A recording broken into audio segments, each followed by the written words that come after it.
Hello, everyone. Hi, welcome to my stream. Today I'm going to be working on more details on this Dryad painting that I started last weekend before I get hideously sick for 5 days on and off. I was still working, but I was definitely not streaming.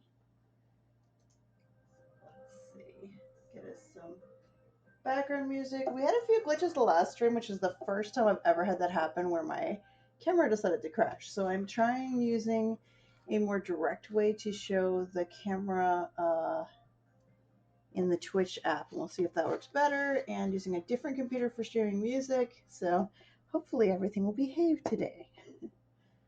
I am feeling much better, though still kind of tired. We just had a bug. It was definitely not a virus. Oh, thank you.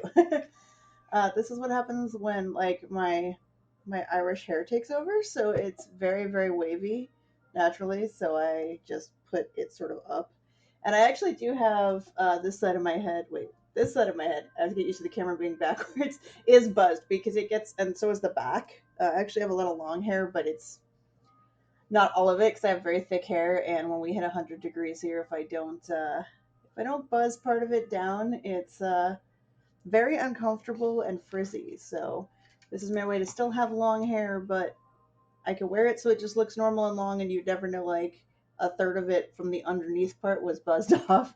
And I actually just do that myself. I used to do professional haircuts and things, and they were kind of expensive, anywhere from $50 to $100 because my hair is so unruly. And then about 2 years ago, I stopped doing that and just started kind of cutting my own hair and dealing with that's the point that like the first buzz that I had underneath, I had them do professionally, and after that, I just started taking care of it myself because my hair is so unruly. It really doesn't matter if it's not perfect. I've just embraced the fact that if I really want it to behave, I have to spend 30 minutes with a straightener. Otherwise, you get waves. Um, but it's pretty funny. In the last couple of weeks, I've discovered that a lot of the folks that I know from places I go out to here think I'm about 10 to 15 years younger than I am. So I'm just going to go with it. And I guess that's not bad. When I actually was in my 20s and early 30s, it was much harder when people thought I was 10 to 15 years younger because I very distinctly remember being like 22 in college and going to an art store, and they asked me what high school art project I was buying supplies for, and I was like, I'm not that young. So I still get carded sometimes, which I think is ridiculous because this is my last year in my 30s. So I don't know. I actually have some gray hairs too, but nobody's noticed yet. So I'm like, all right. They're more silver than gray, and I'm okay with them. I think they look kind of like magical fairy hairs. So, and I do dye my hair just for fun with a bunch of random colors. So, oh, thank you for being for being sick. I think I'm doing pretty well. I'm actually just really stuffy and a little tired today. And I was going to stream earlier in the day, but I was tired. I was making us food, and one of our cats was acting weird, so I wanted to keep an eye on her. I think our oldest cat, has a habit of like messing up her back.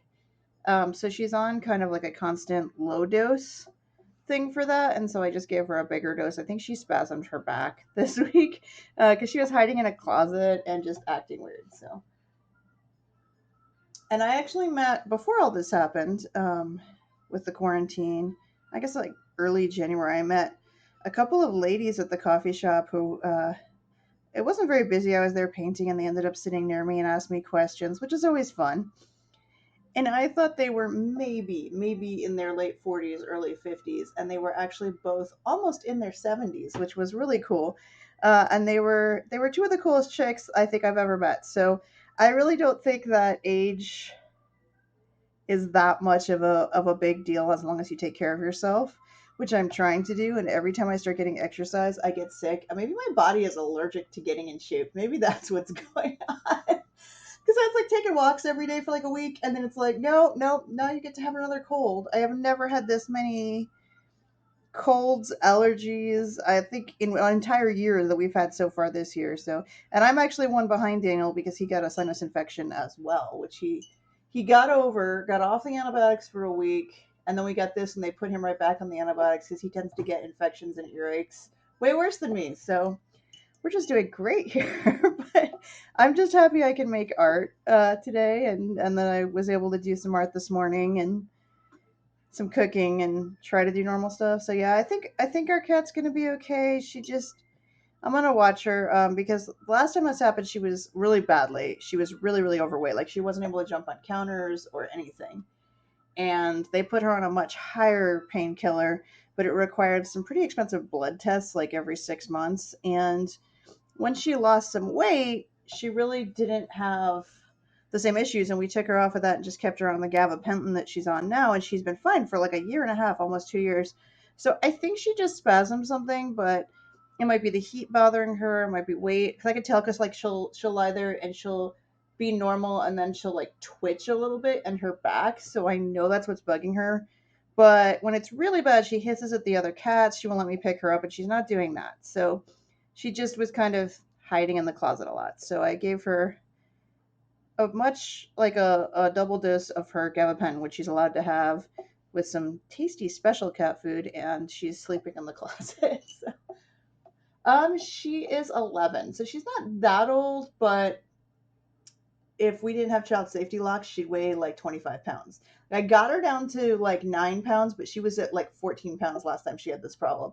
Like this cat will break into our cupboards and eat corn chips, which is like I first the time she got overweight, I didn't know what was going on, and then I heard like a crunching from our pantry and realized she was like opening the door, climbing up 4 shelves, and eating corn chips. So she does not like her diet food, but all of our cats have lost weight and been in really good shape. And the last time we went to the vet 6 months ago, they said to feed her a little more because she was almost underweight. So I'm like, what the heck? So I'm sure she's reacting to kind of the stress in the air too. She's the cat that once got upper respiratory issues just because I was stressed out. Like she's like kind of my familiar, so she knows if I'm worried or stressed, or if Daniel's worried or stressed. And obviously we've been getting sick a whole bunch, so she's not been real happy with us. And our an entire routine for when we feed them and everything got thrown off when his work hours changed, because he used to go in at like noon or 11, and now most of the time he's in at 7 in the morning, which means we're kind of getting up a little earlier. I mean, we get up anyway, but I think just kind of that rushing around in the morning, it's just a disruption, and we're all kind of trying to adjust to it, which is probably why we all got sick again, because it just changed our entire schedule. And that happened because he wasn't super happy with, I don't really want to say what the situation is, but he told them he didn't really feel safe and like he was doing something essential, so they actually moved him to the back of the store, which is better because he doesn't have to talk to people or get exposed to anything. And he just works forklifts and does sweeping and stuff right now, but it's much earlier shifts. So, and with that, with him getting moved to the back, with me never leaving the house, somehow we still got another colt. Which is like I don't even know. Like we're just kind of trying to laugh about it at this point, because what else can you do? But I started this piece right before we got sick. During one of the DJ streams, I actually sketched it out because I had like ideas that I just really wanted to do a dryad, but do one at night, which I've done kind of some creepy night ones, but I haven't done a pretty one. And then I started painting this, and then we get sick. So there's a stream somewhere of me earlier doing the first kind of half of this, and now I'm kind of working on all of the details and things like that. And usually I don't get sick for very long. It's usually like 24 hours, 48 hours. So this was kind of just annoying that like I was only really had like a day and a half off work, but then it's like I'll work for like 3 or 4 hours and then have to go take a nap because my body's still fighting off kind of whatever the heck this is. Which it doesn't like it's not messed with our appetites at all. It's just like a lot of congestion. So it's super fun. Which is why I sound all sniffly. I still have the congestion part. I've been taking some stuff, but I didn't have to take like a strong like cold med last night, which was nice. We slept normally, and then we were really tired, so we kind of took, I don't know if you call it a nap. We took a rest, which is mostly us playing games on our phones for an hour this afternoon, just to like not deal with stuff. He goes back to work, I think, on Monday. So that's how long the doctor said to take off, was like almost an entire week. Which, everyone at his work is like, "Are you ever coming to work this year?" Because he's been home so much. But the good thing is they've done paid time off for when we had to do the 2 weeks because they thought we might have the coronavirus, which we still don't know if we did have it. We had a virus with very similar symptoms. We didn't get it severely, so we still don't know. So that's really fun. But yeah, when life does all this nonsense, that's when you write things or make art and focus on those elements in life, so that you are not worrying about everything all the time because it doesn't really help anything. And I'm definitely a little bit of a control freak about some things. Like making sure I have my work done on time, and I actually schedule obviously time in there in case something comes up. But I'd rather spend my time off reading a book or playing a game than being sick. So, and technically, I don't know if this counts as work since this is not for a specific project. But I just really wanted to do a dryad. I actually have a bunch of half finished paintings, so I'm kind of just working on those today, and it might look kind of finished, but this bottom part, and I'm getting, it's probably the water, is it? It's making a weird, I don't know if it's the light from the window, it's making a weird spot right here. Oh, what we're getting a reflection of, but yeah, this whole part down here needs a lot more work. Oh, thank you. I don't know if I'm that talented. I think I'm more really, really stubborn. I think if I have a talent, that's what it is, and that I will just keep working at something till I learn how to do it and get better at it. Um, so that's kind of been, I guess, my saving grace is that I will just not give up. There are days I feel like giving up, but I think everybody has those. Oh, and for anybody who hasn't seen my like numerous posts on like Facebook and Patreon and all that, if you like my work and my books, the Kindle version of my dessert book, my dessert creatures book, which is called Dessert Dragons, is free for the entire weekend. Like if you quote buy it this weekend, you just own it, and it doesn't cost anything on Amazon. And you can access it from obviously Kindle app, but also just a web browser will access any Kindle books that you have. So I was trying to think of what was the silliest book I could do as a giveaway to cheer people up a little bit. So I thought that would be a good one. So yeah, what I'm doing right now is just building kind of mossy shapes and colors for where I want kind of grass to have grown around my tree roots, and I'm going to work probably a bit more on my tree roots too.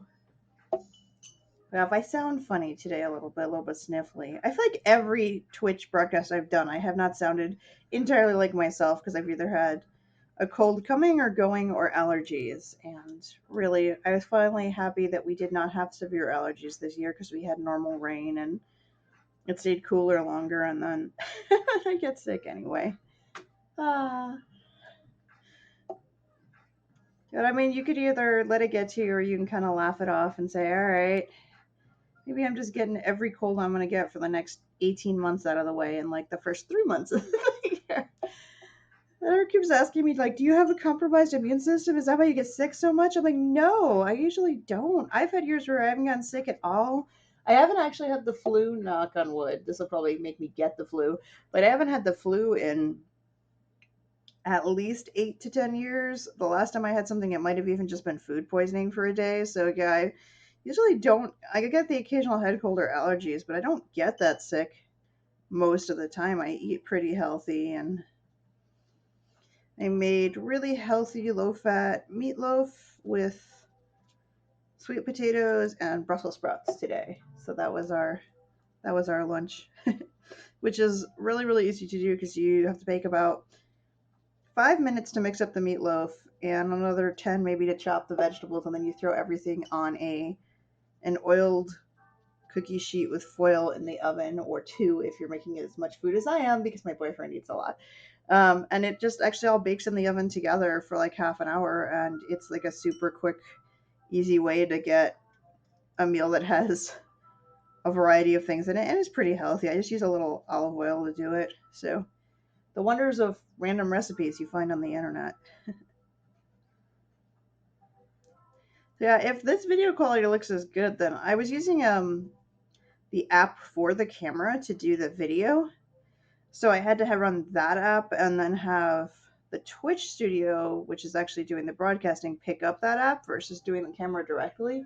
And it let me zoom some things and do some stuff that was fancier with the color adjustments. But honestly, in afternoon lighting, I'm getting pretty good light. And I think that some of the issues we were having the other day is because but I'm 90% sure that the issues we had yesterday was that app crashing. So anything I can do to make it work a little better and faster is good, I guess.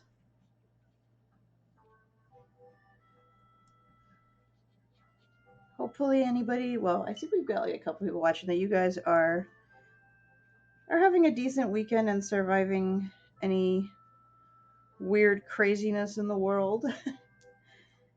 I think you have to let yourself get a little upset about stuff if it's pretty bad. You can't try to ignore it because that upset stuff will sit inside you and you have to let it out in some way. So like have a good cry, whatever you need to do, and then you have to do something else with your energy so that you're not just stressing about that all the time because that doesn't help anything. So making art was my way of dealing with stress, and that's actually how I kind of became an artist. Like that wasn't a planned career path. Yeah, I think everybody's kind of avoiding the world right now.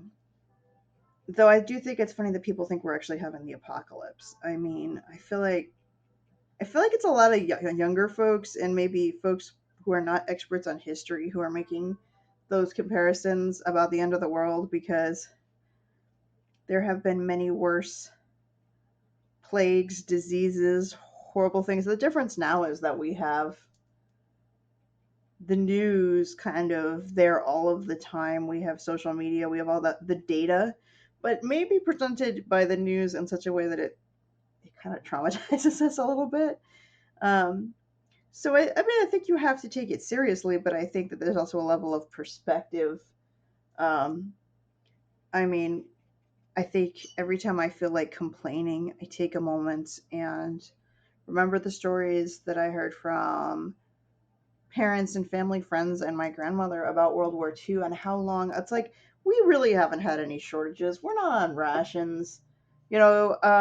Yeah, we have more of a stay away from other people, don't be social aspect than many people did during the war. But then again, we're not huddling in bomb shelters. So there's definitely a level of like, no, the world is not ending.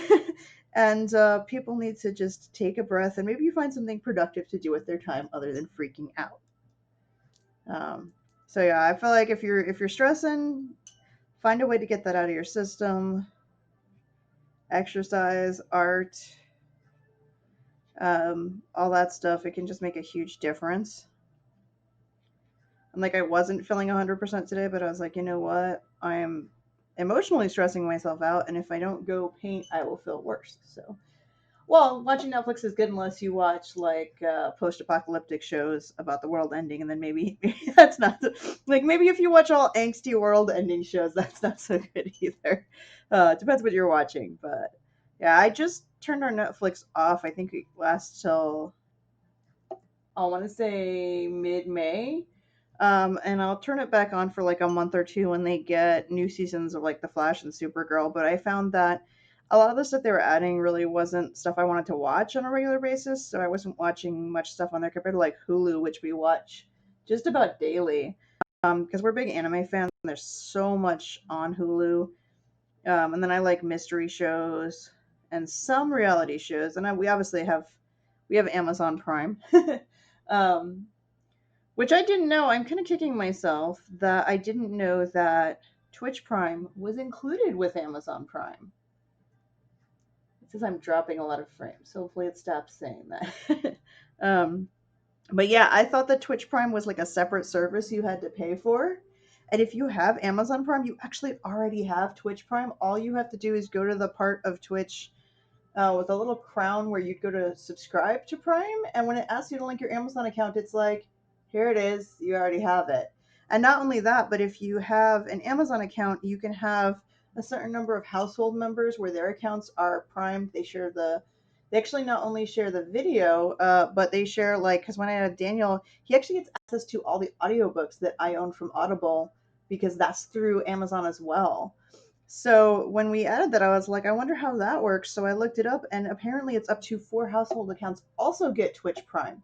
So what Twitch Prime gets you is a couple of things. It gets you a bunch of free stuff for video games, and some free video games, which Daniel plays more video games than I do, so he got a couple things he wanted. I'm mad I didn't realize in time to get my Path of Exile. They had a really cool glowing purple eye thing, and I missed it. That would have been free, so hopefully they'll do it again.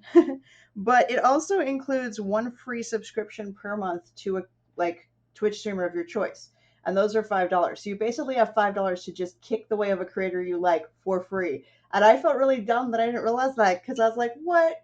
I should have been. Yeah, exactly. And not only that, but like if you have multiple people in your household who play games, they each get access to that if they have Amazon accounts that are connected to the same Prime account. So I was like, wait, this is already included? Because I don't feel like they make that obvious at all from like the Twitch end. I think maybe when Amazon acquired Twitch, they sent an email that kind of had that information, but I that was maybe a couple of years ago, and I wasn't a Twitch streamer yet. Twitch was primarily games at that point. It didn't have art streams and stuff like this. So yeah, I feel like they should maybe add a little notice where they're trying to get you to subscribe to Twitch Prime that says, "Hey, if you've got Amazon Prime, you already own this." Because everybody I've talked to is like, really? We had $5 we could have given to like one of the DJs or artists that we like per month, and we didn't know. That's because I looked at the subscriptions people have given, like, to my channel here on Twitch, and one of them was a pay for, and all of the others were the Prime ones. But I still get like money out of that, so I'm making like 20-30 bucks a month that way. And I'm like, wait a minute, that's all included. Well, and I wasn't giving mine to anybody, so now I am. But yeah, I thought that was kind of funny that they didn't make it obvious that like Twitch Prime is part of it, because some things aren't included. Like Kindle Unlimited is a separate service from Twitch Prime. It's pretty easy. All you do when you go to Twitch Prime, where they say to do the free trial, as soon as it has you log in with your Amazon account, it's just turned on and you have a subscription. And they don't charge you anything extra for it. So I was like, dang, whoops. I just didn't realize that at all until like about a week ago. So I probably repeat this in a bunch of my streams, but I feel like a ton of us didn't realize that. So, and I was having this huge debate over which DJs to subscribe to, and then while I was having that debate, a bunch of people gifted me subscriptions to them, which I thought was pretty cool. So, um, I think some people, if they really like a creator, they'll just drop $20 and gift like 4 subscriptions to random fans, which is neat. I think that's pretty cool that they like to do stuff like that. My mushrooms need to be a little redder. I know it's nighttime, but these are supposed to kind of be red mushrooms, so. And I actually had some over here on the other side to balance them out, and I have to paint those in still. But yeah, I'm one of those people who could probably spend 8 hours just painting the bottom of this picture and way over detail it. And one of the nice things about doing art professionally for books is I had to kind of learn to dial that back a little bit. Oh, thank you. It's always nice to know people think it's cute. I tend to put mushrooms in a lot of my forest pieces. Um, I think it's a holdover from just being a fan of like fairy rings and stuff as a kid. So we had huge puff balls where I grew up, and we'd always try to let them grow as big as possible and guard them from rodents because they were really tasty. Once you picked them, you would slice them and fry them, and they were really good. Um, my mom was a trained mushroom forager, but puffballs were the only ones I would eat because she would get these like bracket fungi from trees, which to be fair tasted good, but she would soak them and like 18 million worms would float out in the sink, and I would just be like, I don't know if there's still 100 worms in that mushroom, so I am not eating it. I don't think I was a picky kid, but I was a little paranoid about that, um, which is pretty funny. Yeah, I grew up way out in the country in upstate New York. I guess it wasn't way out. I mean, New York's not that big a state, so 2 hours from New York City. and about an hour from the capital, which is Albany. So I grew up on raw milk, and I grew up having to do a lot of chores. Like we live near a biodynamic farm, which is where our milk and yogurt came from, and a lot of that. So I got a much bigger awareness of where food comes from than I think kids who are growing up, say, in New York City. Or apparently in LA, because when I lived in LA, I had a friend who came to me one day absolutely amazed that butter comes from cream. She did not know that if you shook a jar of cream hard enough, you would get butter. And I was thinking, doesn't everybody do that as a kid? Like, isn't that okay? Apparently, people just don't know that if they grow up and live their entire lives in a major city. So I'm kind of glad I had that experience. And while I've loved LA and San Francisco and some other cities I've lived in, it's hard because I'm used to country, but then I want things like the movies. I want obviously conventions and book festivals where I can sell my work. And so I found Tucson, and it's such a great hybrid of those things. You know, from where I live in my house, you would think I lived in a much smaller city. It's very quiet, and there's horse farms near me, and a lot of small little businesses. So, and a lot of hiking. So I like it. It doesn't have too much city. And the traffic here is actually probably the best place I've ever lived for traffic. Because the weird thing about the country is you think there wouldn't be traffic, but man, you get on like a road where you can't pass anybody and there's a tractor in front of you and you might be there for an hour unless they're nice enough to pull over for you. And Flagstaff was kind of the same way when I lived there. Because there's really only one road that goes downtown there. There, it's so easy for it to get just completely clogged up, which is kind of an issue. So yeah, I think Tucson being a little more of a grid in some areas has really helped to kind of minimize a lot of the traffic problems that places I've lived have had. So and the public transportation here is pretty good too. It's getting there. I have a few more things I want to do. I really want to darken because it's supposed to be nighttime. I feel like, and you'll see me rotate the paper to do this because I don't want to smudge the part that's wet. I really want to kind of darken the top here where the uppermost parts of the tree are at because I feel like this part, if it's actually night, would be much darker, and then it'd kind of be lighter where she is and where the thank you where the weird little I don't know moths glowing moth creatures are at. And one of the things we do, and I did the first half of this, is so a lot of the, if you guys can see this, I'll try to get it closer. A lot of the weird textures in here, that's actually done with salt. So you put salt on the watercolor when it's wet, and what it does is absorb the paint and make weird patterns, and it's great for doing forest backgrounds, and I love to do it if I'm doing an underwater painting, stuff like that. So the last couple of days I've been doing a lot of stuff with inks drawings, and I was gonna do a little more of that today, but I thought it would be fun to kind of switch over and work on a couple pieces that have been sitting here a little neglected and lonely. Yeah, you can use salt, which will absorb the paint, and then you have to let it really dry before you brush it off so it doesn't streak or damage the paper. And then if you use alcohol, just like regular rubbing alcohol on watercolor, what it does is it actually pushes the paint away. So it's a great way to make like spots for rocks and patterns and things. There's a lot of weird tricks with watercolor. You can use sponges. I've used crumpled napkins to make textures. There's all kinds of really odd things you can do to kind of create patterns. And I what I love about watercolor is that coming from a little bit more of, I guess, like I started like a little more of a control freak background, watercolor is about control detail in some areas, but it's also about kind of having these happy accidents of random abstract patterns that you don't have to plan, that you can kind of just get to happen. And that combination is really interesting. Yeah, I think that looks better. Let's see. That top part darker? Yeah, and I think I have to kind of darken it all the way across. So I'm gonna flip it around the other way. Yeah, I've seen people work on easels, and I'm like, I can't do that because I turn the paper too much because I don't want to go where it's wet, or I'd rather not lean on a picture, or I simply have a better angle from a different direction for what I'm trying to do. So I paint flat, but I've seen people do easels and also have success with that. I feel like with the watercolor, because it's water based, you got to be careful if it's too wet and you're on an easel, it can run, so that's not so good. I do have an angled drawing table, and I've been pondering moving it in here and seeing if my streaming stuff would stretch over to that. I have it kind of in a studio area, but I honestly find I never work in my art studio anymore. It's so bad. I have an art studio area and I don't use it.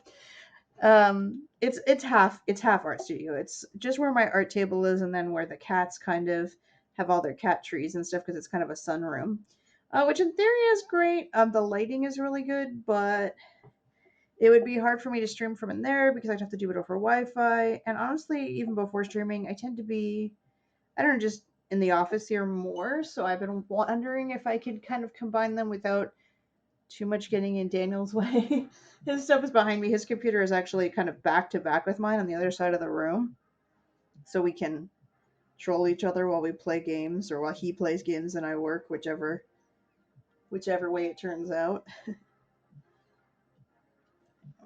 And I was really happy that I have a two-bedroom, because it kind of gives us the space to have like a bedroom, a living room, and our sunroom, which are all kind of separate from the office area here, which is either just for my work or both of our computers and video games and stuff like that. So it's separate zones. So if one of us is gaming and the other person wants to take a nap, we don't piss each other off too much. Um, and I felt like that was important. I kind of put my foot down when I was house hunting, because I was still single then. I was looking and they said, "You sure you need a two-bedroom?" And I was like, I have cats. At that point, I had a really big dog. I had an 85-pound Labrador Retriever. And I said, I actually don't care about having a yard as long as there's a place to walk the dog. And I ended up next to a huge park and another small park and a wash. So I love that because I don't have to maintain a yard. We have two fairly large patios, which still need work. In fact, our back one really needs some cleaning up, which we were gonna do this weekend, but we got sick.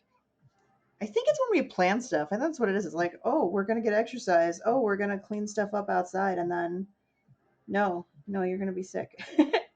But like I said, I'm like 90% well now. So, but yeah, having rented a thing with a larger backyard for the dog, I realized really quickly that you're going to always be weeding. And as long as I have places for like pots, if I want to have herb garden stuff, I was happier here where I'm not maintaining that. So like there is a pool, but it's the community pool for the, I don't know, 10, 15, 20 houses here. They do a really good job. They're actually redoing the pool, and they just resurfaced all of the streets in our neighborhood. So I don't mind paying the HOA fees, because it would be more expensive if I was just having a pool just ourselves and we don't have to worry about it. And it's literally across the street from our house. So, and there's a hot tub, which is nice. Um, None of which were any of us are using, obviously, because of the whole social distancing paranoia thing, but still able to take walks, which is good. Okay, so I'm happier with the top now. I'm not entirely happy with parts of the bottom here, and I'm just trying to decide how to get them to do what I want, because I feel like the grass here is getting lost, so I need to use a much darker, yeah, shadow color to really kind of pull this out. If it's nighttime, we're going to get a lot more silhouettes in here, so I'm going to work a bit on that. And watercolor is all about just building layers. So it's a little bit of patience and knowing which part you're working on. Somebody said, how do I not have to wait for it to dry when I'm streaming? And I said, it's because I just know which section. Like, if I had done this 5 minutes ago, I would have been leaning on the wet part over here. But because I did the top, and now I can kind of go back and work on this. So I used to work like 3 pictures at a time if I had to wait for things to dry a lot too. um, I'm just kind of a multitasker to get stuff done, and I've also kind of learned over the years what works for my energy level. So there's some tasks that wear me out in different ways. For example, painting uses completely different energy than running errands or doing shipping or even doing writing. So I try to plan out my days so I'm kind of dividing. Oh, thank you. Yeah, it's just the painting changes really quick, kind of as you're working on it. And I've had people go, "Well, isn't it done?" I'm like, "No, it's not." I mean, I can work something to death, and then it has too much detail everywhere. So it's kind of knowing what overall effect you want. I want the obviously the most detail where her face is, kind of because this is the focal point up here with the little butterfly orbs. But yeah, so much of it is knowing kind of how you best work on things.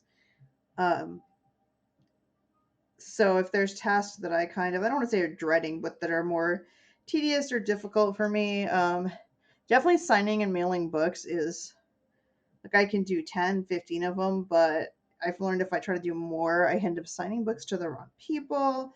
So like the first thing this morning I did was draw in and sign like 10 books, which since I'm doing art in each book, that took about 2 hours.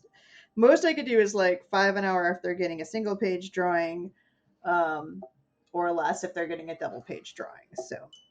So some of these areas I'm actually going to make them pop out more with white ink in a minute too, because they are getting a little lost, but I'm trying to get a lot of my textures in here first. And I really want this to feel like kind of a moss cover tree, so I'm kind of building up some mossy, grassy layers down here.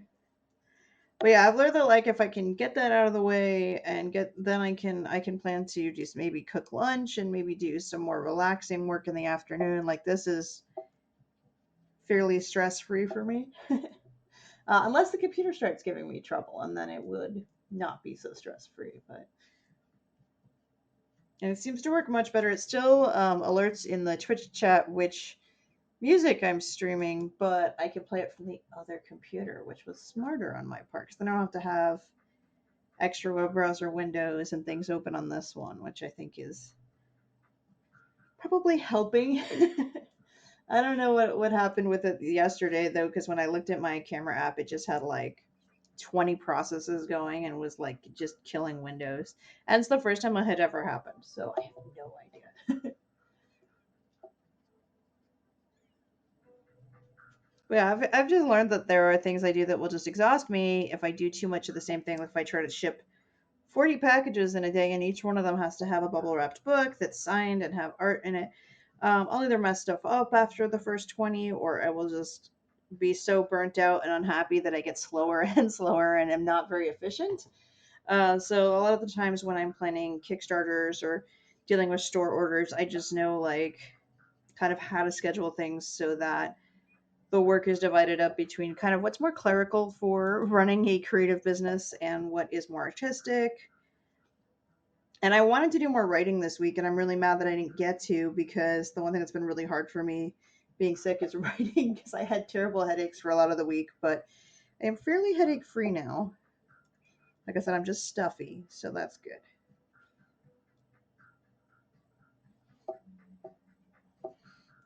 What do I write? Oh, so a lot of the art that you guys see me working on the channel ends up in books, and I write a couple of different kinds of books.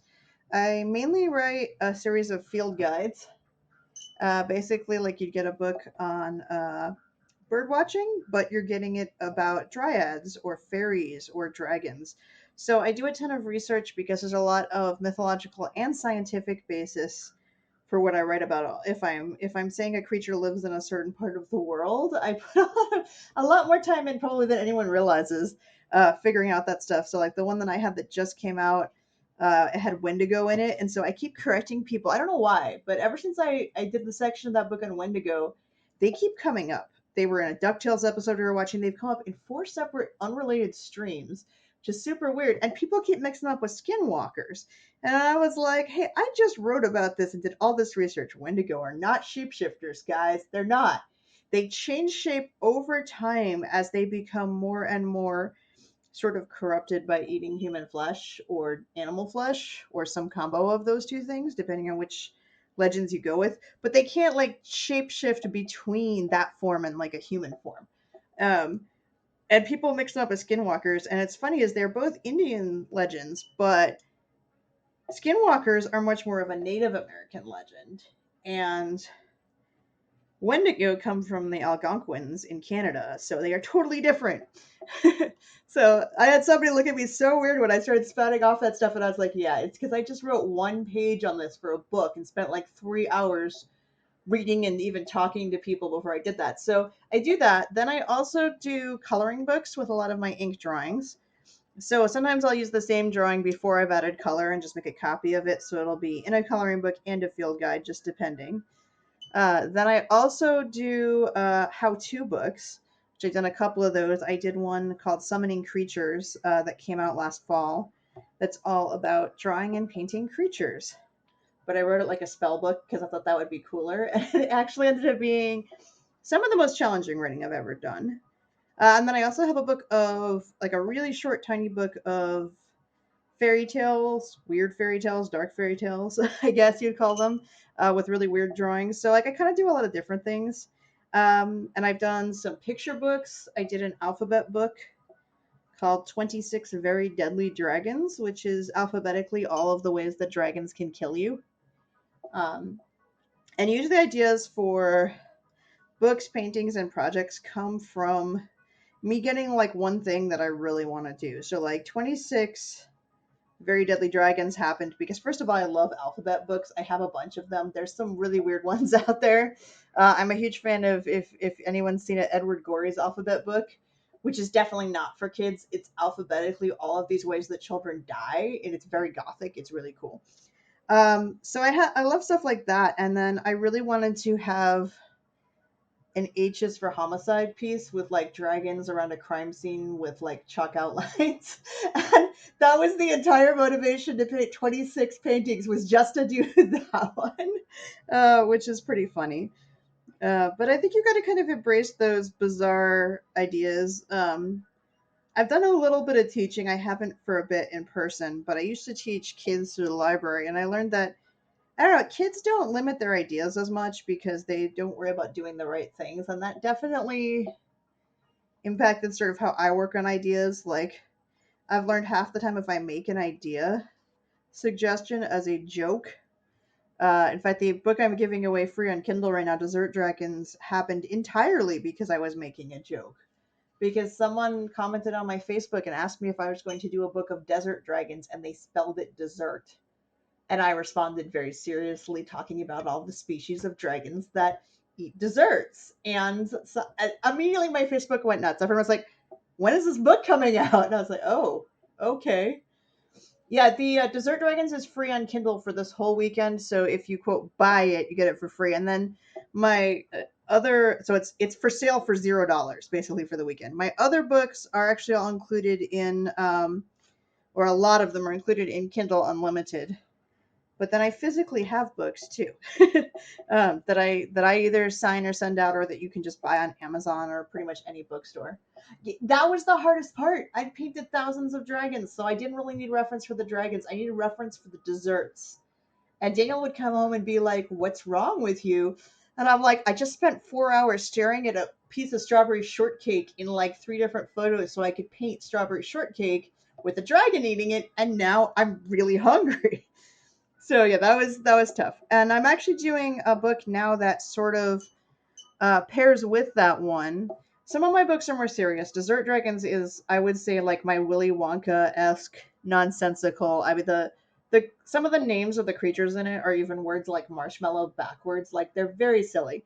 So the book we're working on that's going to hopefully come out sometime this year, I'm hoping like this fall, is kind of the beverage book that matches it, which is why a lot of the streams I have been doing have been like, here's a pina colada dragon, and here's a tea dragon, and here's a coffee dragon.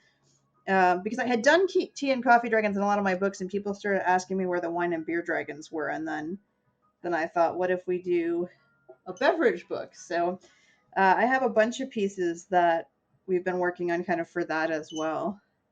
And some of them come from mythology. In fact, I referenced Aztec mythology and other South American mythology quite a bit because there is a set of Aztec gods that are 400. Actually, I have, I can share this. It's from an earlier stream because I haven't sold this one yet. Let me see if I can find it. It's in the stack that's here of paintings that are going to get sent out. There we go. I have this is the Pina Colada Coddle Dragon. So it's a South American tropical drink dragon, which was really fun to do. I did that on a stream maybe like 3 weeks ago. So I'm trying to be really creative, but there are a lot of drink creatures in mythology. We have some sake spirits. Not to make a pun about spirits, but they're like these weird sake ghosts in Japan. And there, of course, in the Southwest are cactus cats. They're going to appear in the book. They're the ones that drink fermented cactus juice and party late into the night in the desert. So it's a combination of kind of new stuff I've invented or that my subscribers on Patreon have invented because they get to vote on or suggest what I will create every month. Oh, thank you. Thank you. Tell Michael thank you. So yeah, it's a combination of those things. So some of the things are from mythology, like the 400 drunken Aztec rabbits, which I had a lot of fun painting a big group of those for the book. And some of them are made up just based on what sort of weird creature. Oh, you can actually find all my art and my books and everything by just going to raredragons.com. That links to my Patreon. But my Patreon should also be linked to kind of on the Twitch under my stream. And it starts at $1 a month, which includes getting to, so basically for $12 a year you get to vote on what I create, you get free digital wallpaper, and you get at least one coloring page every 7 to 10 days digitally. So there are things like this that you get to print and color. And then as you kind of go up in subscription levels, you get more pages. The $2 subscribers actually get tutorials that I'm working on new ones now, that are kind of a breakdown of what I'm painting on Twitch and like how does that work? How are I have additional sketches and things that go in them, and eventually those will appear in a how-to book. But the idea is that the monthly Patreon stuff, it not only helps me pay the bills and generate content for future books, but it tells me what sort of content people want in my books, which is huge. Because sometimes as a creator, you're like, this is cool, but what material do I use? Or what will work? I have like sun glare on this side. What will work? Let me see if I can fix that. What will work better for maybe? Come on, curtain. All right, there we go. No, I don't know where that's. There we go. Okay, it's right there. I was trying to get the. It's because my palette is metal, so it's reflecting off of. No, I feel like I made it worse. I feel like I'm just making it worse with everything I'm doing. Love when you try to fix your. Okay, yay, that's better. All right, then I might actually need to turn my drawing light on. Let's see if I can get this. There we go. I wonder why I'm having so much glare. I have a drawing light and everything. I just don't always use it. But yeah, a big part of like using Patreon, I also use Kickstarter, is because it tells me what are good ideas for what people will actually buy. Because sometimes what I love doing will not sell. Or worse, I have this habit of like doing a project and it sells okay, and then eventually I discount like extra copies of a deck of playing cards or a book. And like a year and a half later, I will get like inundated with demands of like, do you have this deck of cards? We just found it. I'm like, am I just having ideas like 6 months or a year too early? That seems to happen a lot. See, I also do playing cards and card games and Oracle decks. Mostly because people just started requesting stuff. The biggest request I had for years was coasters, so it took me a while to figure out how to do coasters. We actually Kickstarter funded getting a machine so I could make coasters, which was really cool. So, well, yeah, exactly. It's better than not having ideas. Um, and I feel like if I'm ever going to run out of ideas, the folks on my Patreon are going to give me ideas anyway. Um, so that makes just a huge difference. And it's a really cool way to create because it used to be if you were creating, you were very much kind of isolated.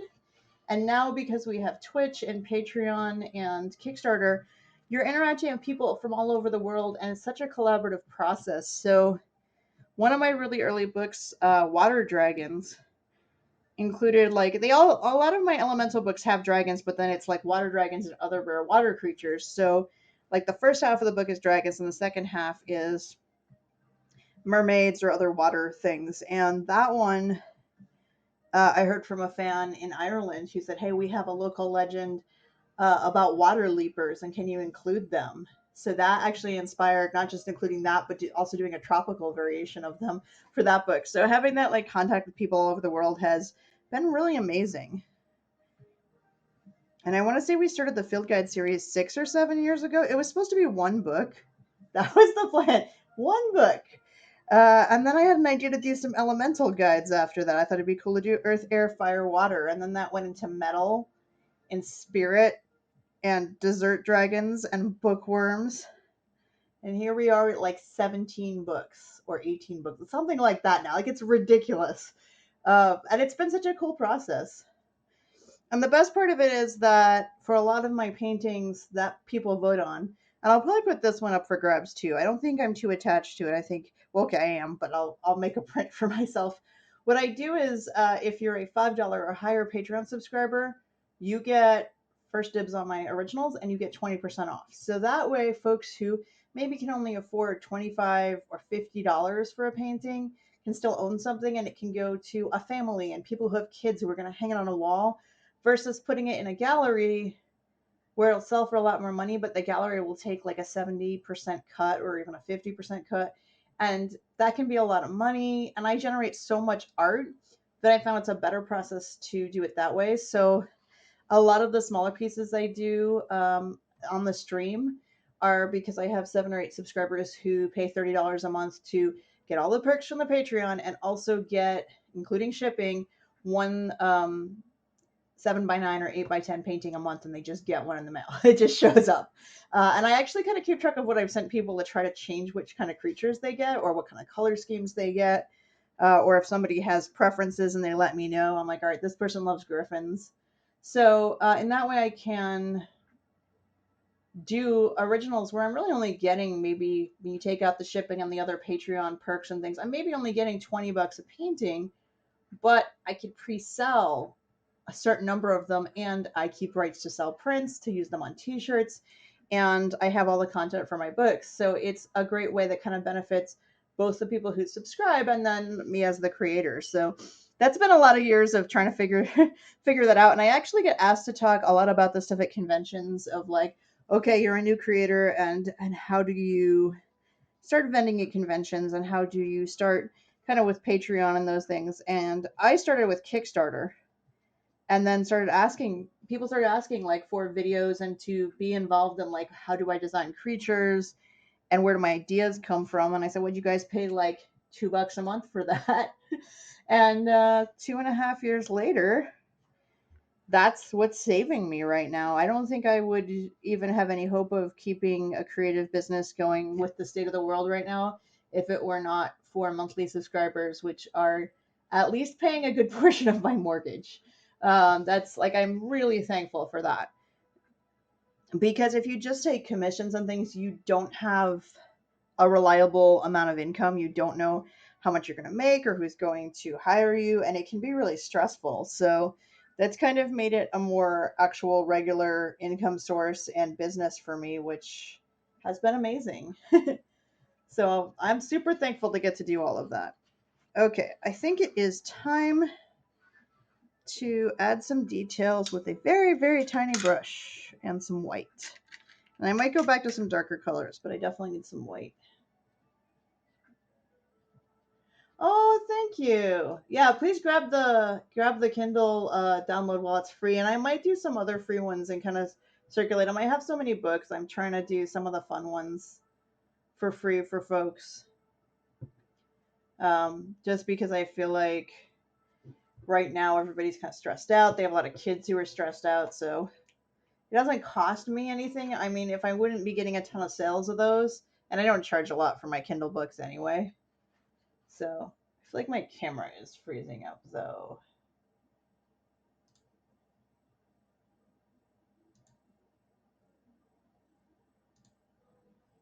There we go. Sometimes I have to stop and start the cell phone camera. There we go. Fixed. At least that one I know how to fix easy.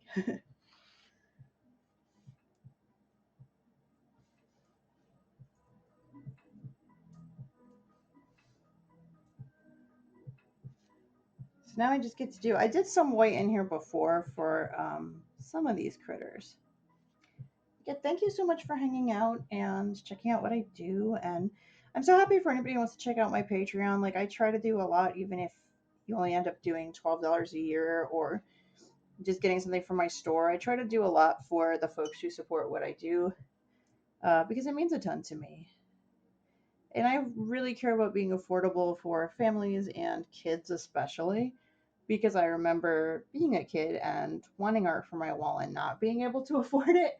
Um, so I kind of am really big on offering a lot of different options. So I also understand, especially right now, like things are kind of crazy out there, and a lot of people don't know for sure.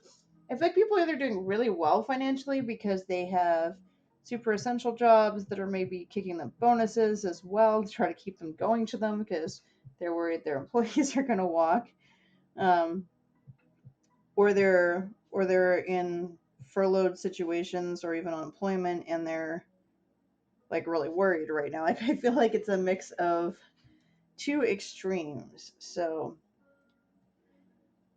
I feel bad that everybody is so stressed out. So if I can offer some stuff for $1 or for free, I'm gonna do that. Because hey, if I get 100 subscribers at $1 a month, that really helps me out. And I really enjoy working with folks on Patreon and hearing their ideas.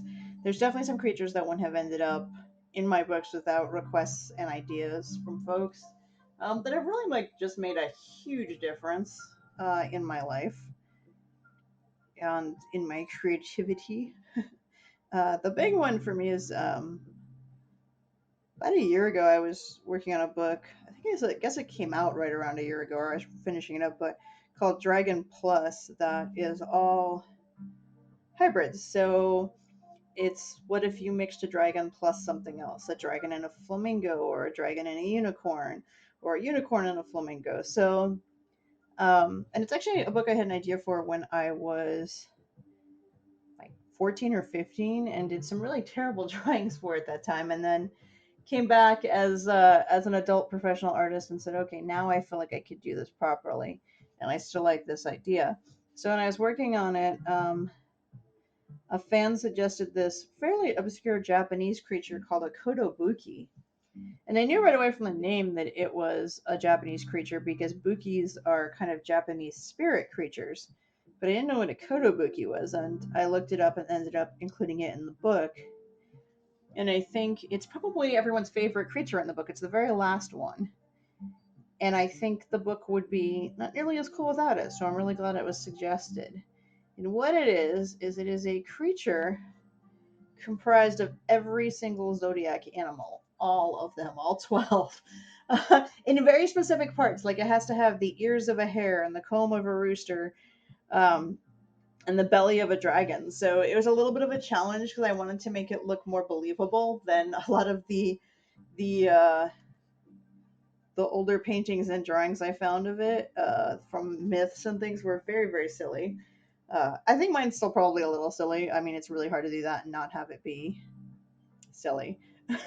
But it was a really cool challenge, and it's something that I've sold a lot of prints of, and that I have uh, really been thankful for it got included in the book, and I wouldn't have been able to do that without the awesome fans who were like, "You got to include this." So I think you can you can do too much, I guess, for fans or too much interaction with fans where they're like you have no personal life and it takes over everything. Especially if you're doing Twitch streaming and stuff like that too. You have to kind of know.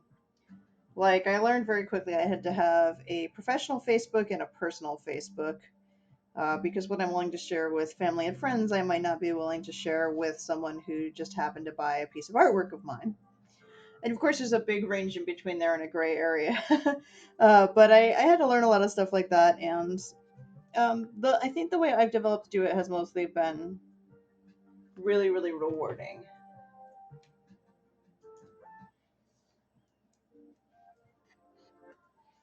And I would not be able to have all of these books out there if it were not for Patreon subscribers and Kickstarter backers. That's just been it's been amazing, and I am so thankful for it.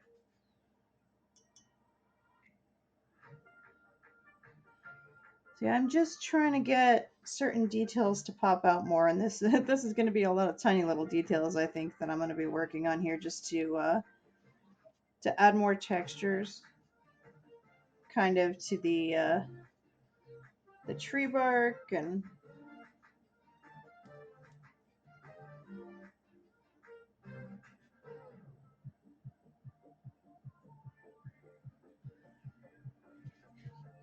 but it's getting there.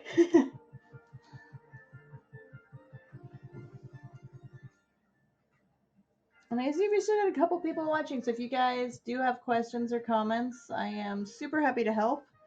Um, Whether you want to know about what I make or this painting and what I'm doing on it, I'm just always happy to answer stuff.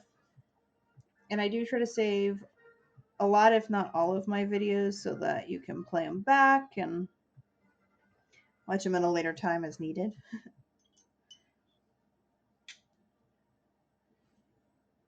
I know I'm streaming a little later today than I have been the last couple weeks, but trying to vary it up sometimes so that if you're in different time zones, you still have the chance to watch me paint. The cool thing about using waterproof white ink is that once this dries, I can paint over it and darken it in areas. So if I feel like the highlights are too bright, I can tweak them. It's just a way to add some nice details and things like that. Yeah, I feel like I'm kind of procrastinating getting to the bottom of this painting because I need to add a lot more details to it. I also feel like I added like these swirly swooshes on one side of the painting and not the other, which is a little weird because I had intended for them to kind of go all the way through the painting and kind of come out on this side. So I will see if I can kind of fix that.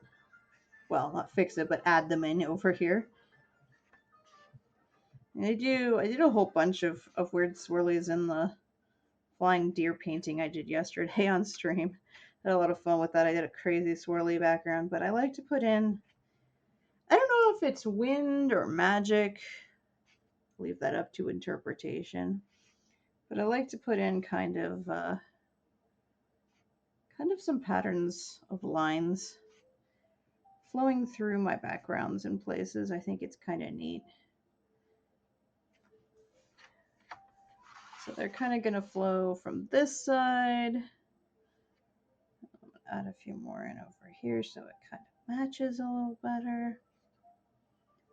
And these are standing out a lot now, but once they dry, they're going to blend in a little more. I think that looks better. And then I'll probably put some highlights on them in white once they're dry. So now I can stop procrastinating and work on the bottom. Hope you guys are having a good Saturday afternoon or whatever time it is where you are. I know for some people it's probably not Saturday afternoon, it's probably Saturday night. I'm working on getting these little mushrooms to have a little more personality. I want them to stand out a little more. I think we'll even give them some spots. I think that'd be cool. Oh, it's a little cliched and cheesy to do red and white spotted fairy mushrooms, but What can I say? I love that stuff. There we go. That already looks better with them kind of standing out a little more. So yeah, I can create more layers of grass and things here by just using my white ink to draw them in. And then if the white looks weird being white, I can, once it's dry, layer over it with just a little bit of green, so it'll fade a little, but it'll still stand out compared to kind of some of the other shapes here. If that makes sense, which hopefully it does.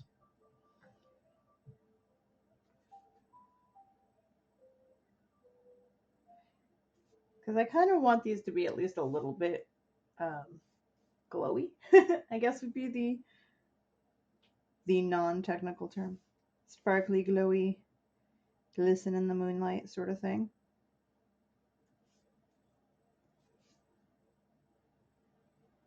Well, thank you for hosting me. That always makes me happy. I've had such a great experience. I've been on Twitch, I think, slightly over a month now, or right around a month, I guess. This might actually be my 1 month anniversary weekend.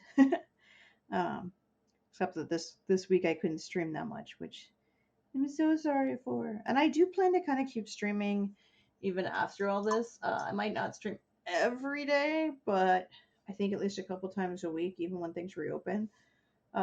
Because I tend to have projects to work on anyway. So I feel like I might as well share them or do them on camera if I'm already here kind of working away at them. It's not a big deal. Now the camera's set up more permanently to put them live. Though I do miss going out and painting at a coffee shop with a nice hot or cold drink. I think now it's going to be cold drinks. It's getting too warm. And just kind of chilling there. I kind of miss that. That's kind of my break from working at home, and have not been able to do that. Or like usually every, I don't know, 7 to 15 days, every week or two, depending on what's coming out, we go to the movies.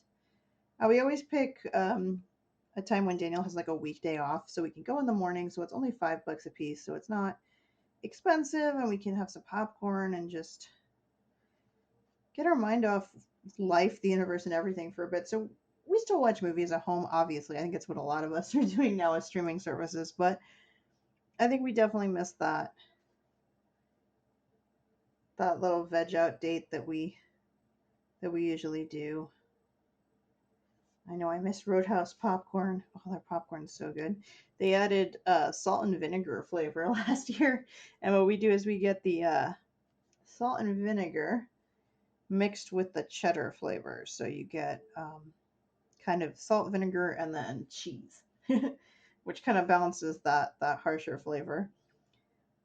But they'll mix any flavors. You can mix caramel. I don't know if you want to mix salt, vinegar, and caramel, but or jalapeno or any of those. But they have a ton of flavors, and they cook them in, I think, coconut oil. It's like a more all natural process. It's not very greasy, and man, their popcorn's good.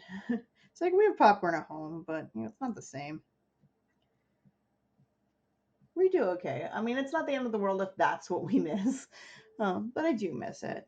And I think there's a lot of movies we're kind of looking forward to coming out that are just on hold because they don't want to miss the theater release, so they're just waiting.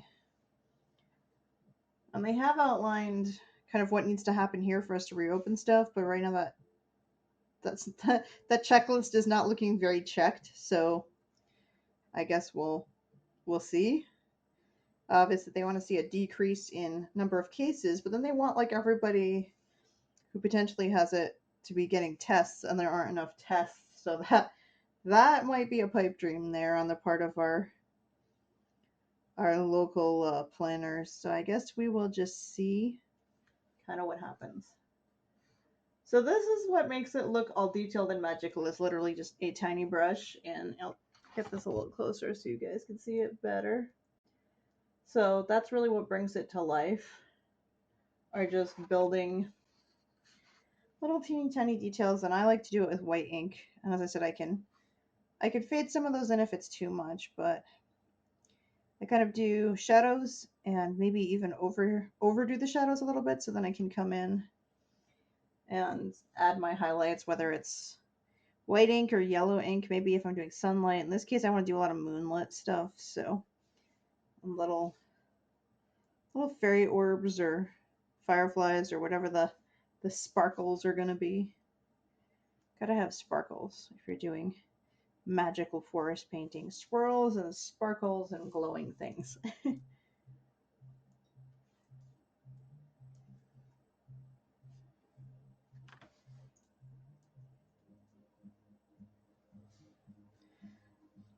So you can see here, like I did a light color and then layered over my darker color for my bark. So it kind of already created this awesome pattern.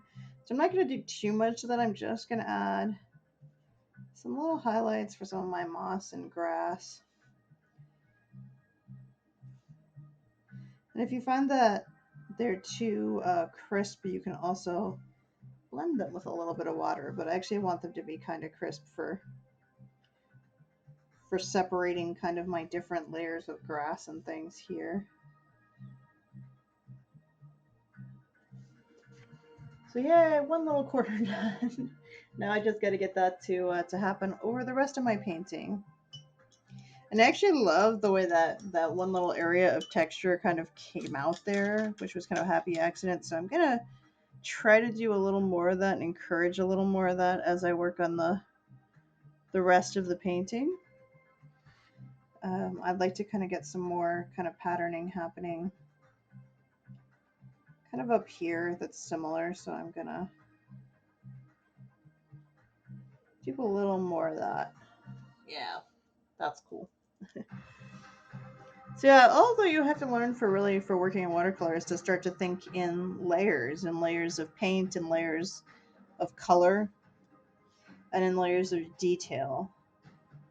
So I do lighter things and then layer in darker things and then sometimes go ahead with white ink and put back things in light colors.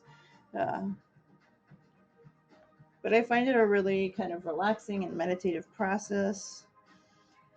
And I think it only becomes relaxing if you don't get stressed about it. And I think if you are stressed about doing it right, what happens is then you're tense while you're painting, and you do not want to be tense.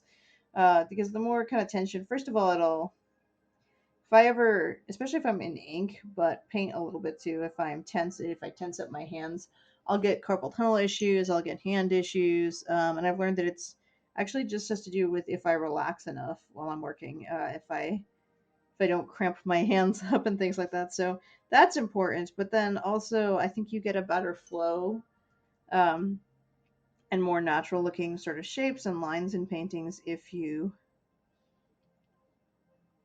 are relaxed.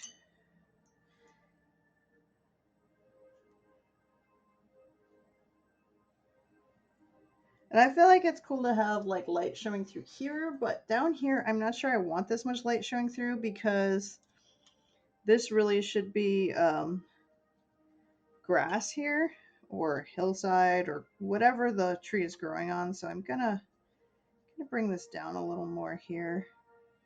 I mean, it looks neat with that glow peeking through, but there it doesn't really make a lot of sense for there to be a glow there. So gonna work on that a little more.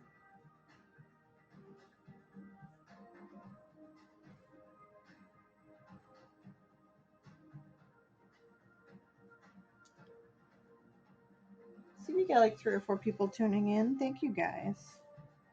And if you like what I do and you want to check out my website, it's raredragons.com. You can follow me here on Twitch so you get notified when I'm streaming my work, which tends to be a whole variety of weird, weird paintings involving creatures and forests and who knows what. And a lot of the time I'm in watercolor. Sometimes I'm in ink.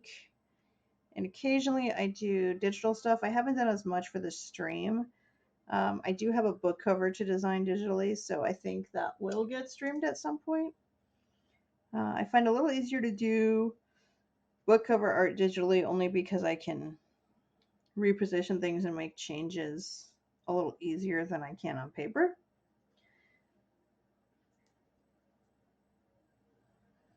But I use a lot of watercolor brushes and things digitally as well, even ones where I've taken textures from my own paintings to create them. So I'm trying to get this a little darker. I don't think I need to get rid of every sort of peekaboo. We have that one's the one that was really bugging me. I think this one I'm a little more okay with having here. I might I might tone it down just a little. But since we've got moonlight, there could be kind of some glow coming through these. I just really want to make it kind of match the rest of the piece. So I've had a lot of people ask how long it takes me to do paintings, and I've done a lot of quick, like half-hour paintings on stream or hour paintings. Most common, I do an hour painting, um, and this one's probably more like a 4 or 5 hour painting. This is a much more detailed piece with all of the kind of background elements, using the salt to create the patterns that are on here. Which there's still a little salt in here in places. It'll come off, and kind of doing all these tiny little details and obviously painting like the dryad here. This stuff just takes time. I don't really think you can rush it. I think you just have to, work away at it with some music and or chat and just enjoy the process. And I really like the idea that she's sort of part of this tree, so I don't want to define her too much from the tree. I'm kind of being choosy about that. Like, I do want to show some of her body shape here, but I don't want to overdo it because she very much is a part of this tree.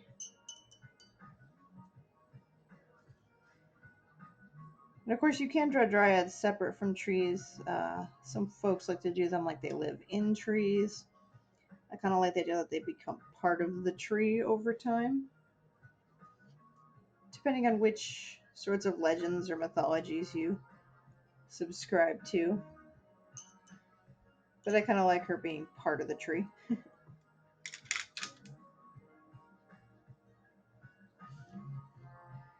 I'm just working on darkening some of the areas over here too. Because I kind of feel like her body shape is getting a little too lost.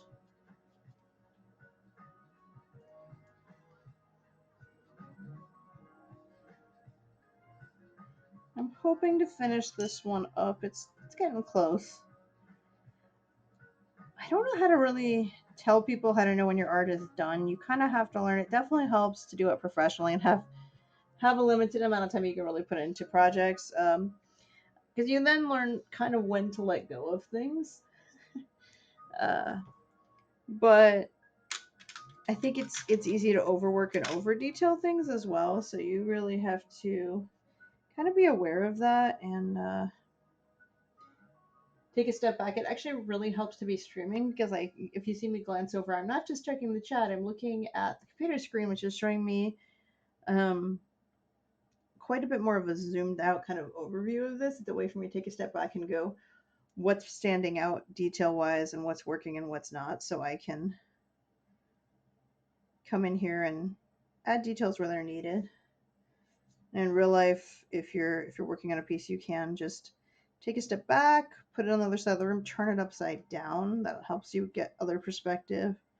Hold it up to a mirror. That's the best way to check if you're doing drawings of people if they look like something's off, is to hold it up to a mirror, because it's much easier to spot where something is weird or off about a face or body shape when you see it mirror imaged or upside down. Those are like the two artist tricks for figuring that out.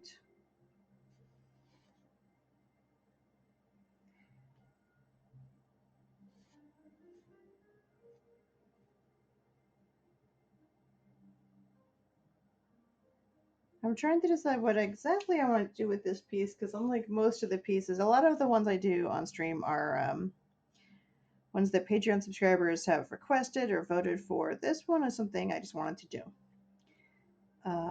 It wasn't for a specific project. I will almost certainly use her in a future book or other project. And I was trying to decide if I want to maybe put her on a tote bag or a fabric print. I think she'd be really pretty on a fabric print. I realized the other thing I'm kind of losing here that I originally had sketched in was a little bit of some of the shape up here. Let's see if I can outline that a little more in white. I really wanted it to kind of look like she was wearing a crown of branches almost. So I might need to use some more white, but I might also need to add some more shadow up here to get that effect. And if you do go back in my video history, because I keep them up for a while, and I also try to put some of them onto YouTube so that they will be more indefinitely available, you can see the first half of this painting as well.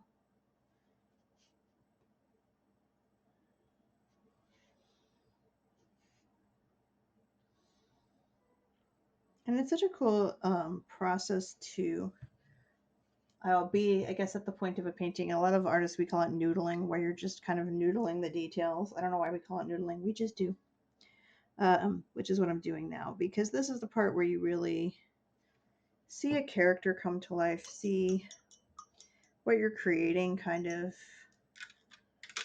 how it's going to turn out.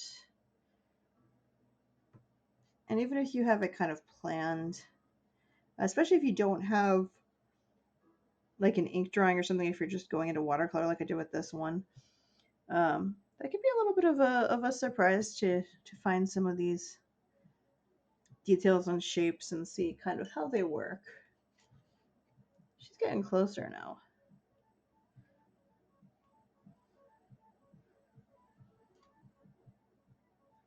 I just really want to be sure that certain shapes here stand out.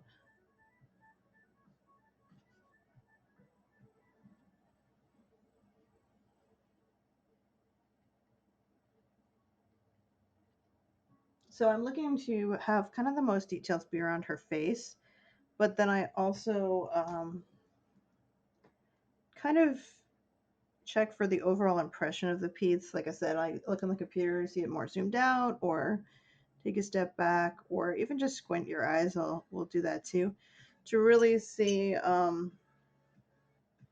the focal points are, what the lighting looks like, where things are standing out or are blending in, so that you can kind of adjust those details to create the exact uh, feeling that you want with your creature or whatever it is you're working on. That's better. Now I feel like I'm getting more of the shape I wanted to have stand out for her.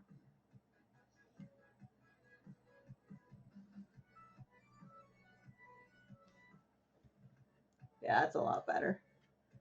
Like I was kind of losing some of the shapes that I had planned out, kind of up here in her, I don't know, hair. It's a tree, so it's not really hair, but her headpiece, headdress, crown area. um, I want it to be part of the tree, but I really also have like certain shapes I want to have stand out, and I think that's a lot closer now. I'm pretty happy with that. So now I'm just looking at balancing anything with the lower half here as far as like highlights and things go.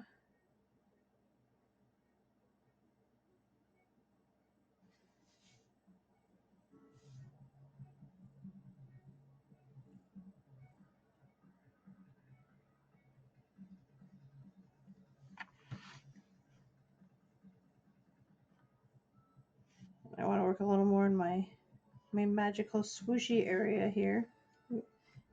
Sometimes it's really easy to pick up a glob of ink on your brush too. You gotta be really careful you don't suddenly place a glob of ink on the paper. That would not be as good.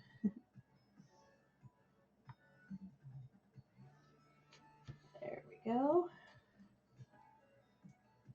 I think I need to do a little more with white ink. This whole side here needs the white ink treatment still, but it's getting really close. I was kind of just making sure. I do want some areas to kind of not be as defined and kind of fade out. I don't think you need absolutely every single detail painted in. Gotta have your fairy sparkles though. Those are important.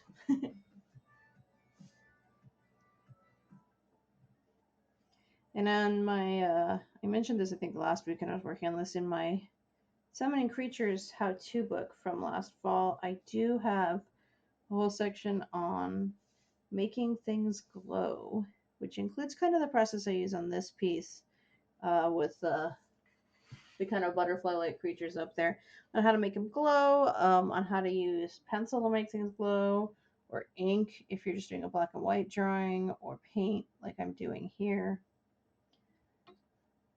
Because I think that's, for at least kind of fantastical creature and setting paintings, is a huge deal. Um, glows and magic really bring stuff to life. And the one thing I have to be really careful of using white ink is if I let it dry on a brush, I can easily destroy a brush. So I have to be kind of really aware of rinsing my brush out on a regular basis. And I also don't use really expensive brushes because I'm so hard on them. I do so many paintings, and I do use ink as well as watercolors, so it can be pretty hard on the brushes. And I usually use acrylic-based inks that are waterproof. And then if I'm using an actual pen, I usually use Sharpie pens. I've also been known to use Pilot High-Tech C waterproof gel pens, but they're a little trickier to get in the US and a little more expensive. They're great for really tiny fine details. And they're waterproof mostly. I think it depends on the kind of paper you're on as well. So I think that with all pens or materials you're using, if you're relying on something that has to be waterproof, test it on some of the same material first, because you don't want to end up in a situation where you've put in a ton of work and suddenly everything is getting smudged everywhere.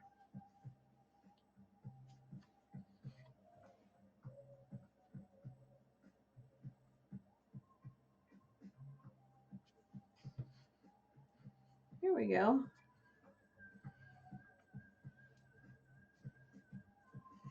And I love this sort of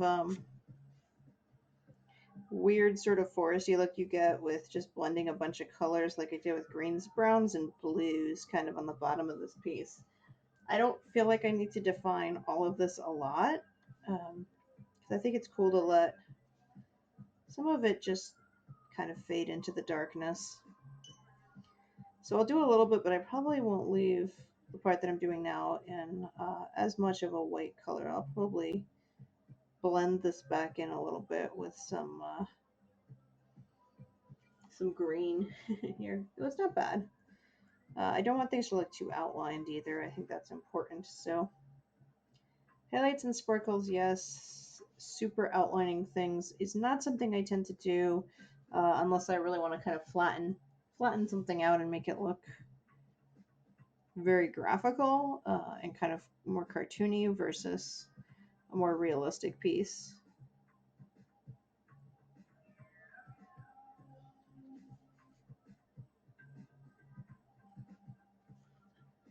Here we go. Tend to forget how long this takes. Okay. Here I was thinking I was going to get a couple paintings done on stream, and I'm like, I think this is going to take me almost the full 2 hours to finish. That's okay. And I think if you're too tense to, you worry about making things exactly a certain way and mistakes, and it's better to just sort of let stuff happen. And sometimes something doesn't come out quite how I expect. Sometimes it's better. Sometimes I have to go back and fix it a bit. That happens. But the more relaxed you are about it, I think the more natural a painting looks.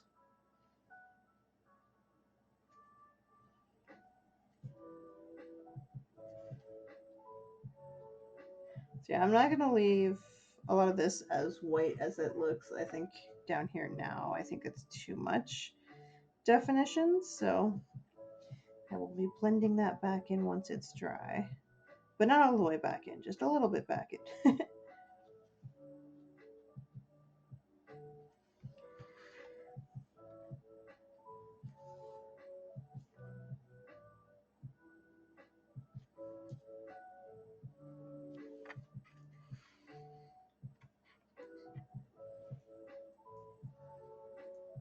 So yeah, next time you see a cool fantasy piece that somebody's done in paint, you can start to realize how much time we put into like teeny tiny little paint details that probably no one but us will ever care about. Um, but how much kind of layering and I don't know. I think some people think it's just like a magical process where this thing appears and we're just talented, but it's just a lot of like working away at different layers of things to create the illusions of depth and those magical moments. And I think it is a type of magic. I mean, it's definitely something you don't have complete control over, and especially with watercolor. um, it's such a balance of where you have the control and where you let go, and finding what works for you as an artist.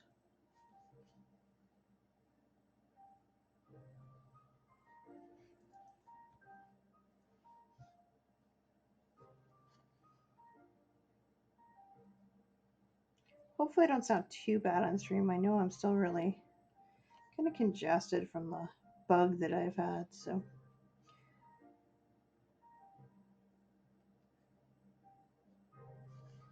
But I'm still here. I'm still alive. I'm still making art, and that makes it a good day. Even if I'm worried about the state of the world or financial stuff or anything else, if I can create something new and magical that didn't exist a few hours ago, it's a good day. Got to take those small little victories where you can get them.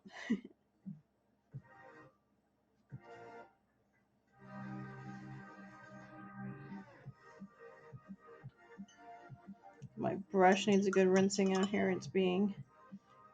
You don't want it to get stiff with the white ink because then you won't be able to get smooth lines, and that's what I really want for a lot of what I'm working on.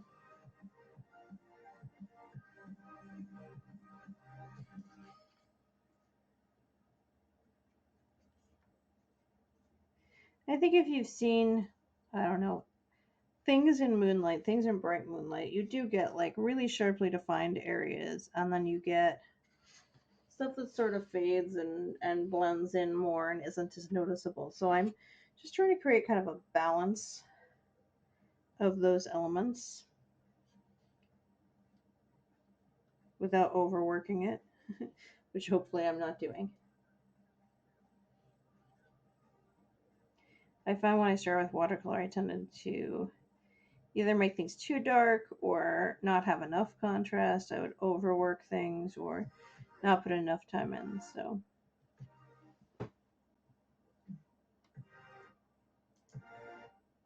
right, that one I was not a fan of Sunwise. Remember to thumb up and thumb down them so that it tries to stick. I have it on the chill station on Pretzel, which is all music that you're allowed to use on YouTube and on Twitch. So you don't have to worry about playing anything that's copyrighted, so they'll mute it later or any stuff like that. And I think it's kind of cool. It tells you what's playing in the chat.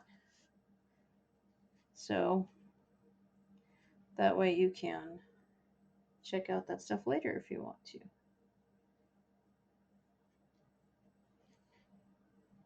There we go.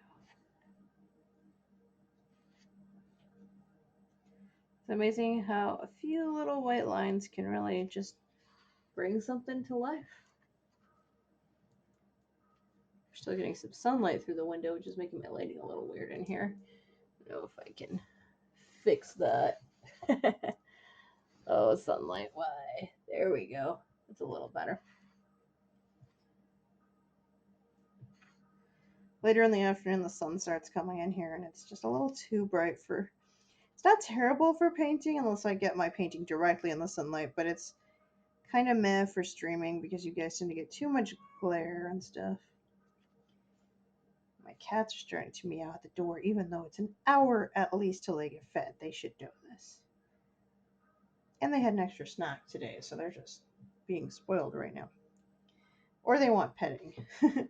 Petting and attention, and to know why they're shut out and not allowed to run all over the table and knock the camera over. And they actually like to rub their faces on the camera gooseneck tripod that I have, which would make the camera jiggle. So, not such a good thing.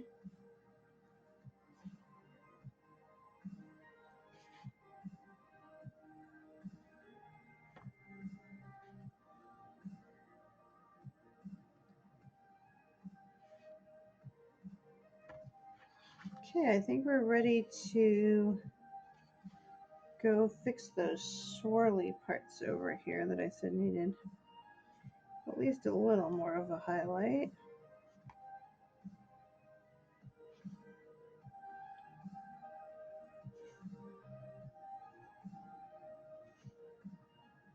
Not too much, just some. Blend this part in a little bit. The marvelous thing about watercolor and even white ink like this is, while it's wet, you can just add a little water to blend it in if you need to. And I feel like I want a bunch of magic sparkles on both sides of our swooshy, I don't know, wind, breeze, whatever this is.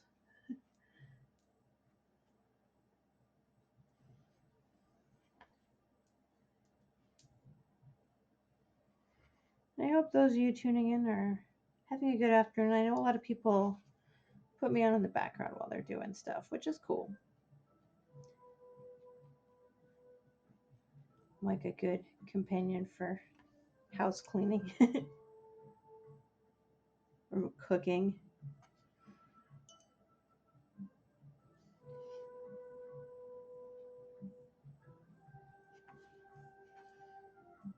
It's getting pretty close.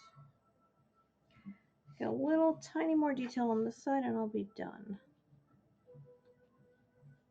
I do want to blend in a few more things at the bottom a little bit more too. I have a plan. Sometimes they work, sometimes they don't, but I've done a couple paintings with this color scheme before, so I have a pretty good idea of what I'm doing. It's been a while since I've done one like this. It's partly why I wanted to do like a nighttime forest one. I think they're really fun.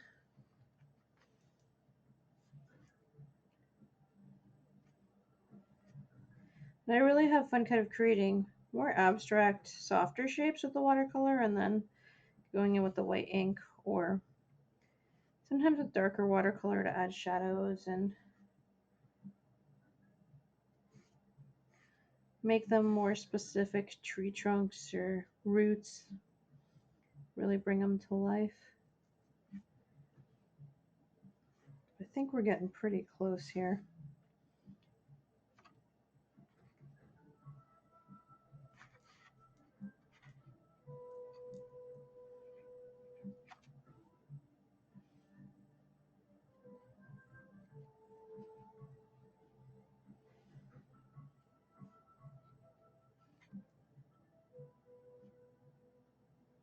Do a little more on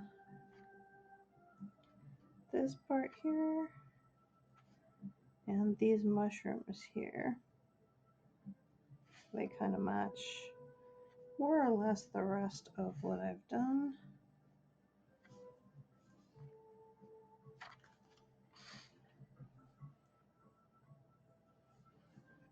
I think it's so important to know what angles you feel comfortable painting at or drawing at, because over time, I've been doing this for a lot of years. You just learn to kind of rotate your paper so that you know you'll be able to kind of pull the brush the way you want or the pencil. That makes a huge difference. This idea that artists can draw perfect circles is not, or perfect lines is not usually true. We just have tricks for angles of holding things or tools that you can use to get those basic shapes or to get close enough to the shapes that we need that it won't matter if it's not exact.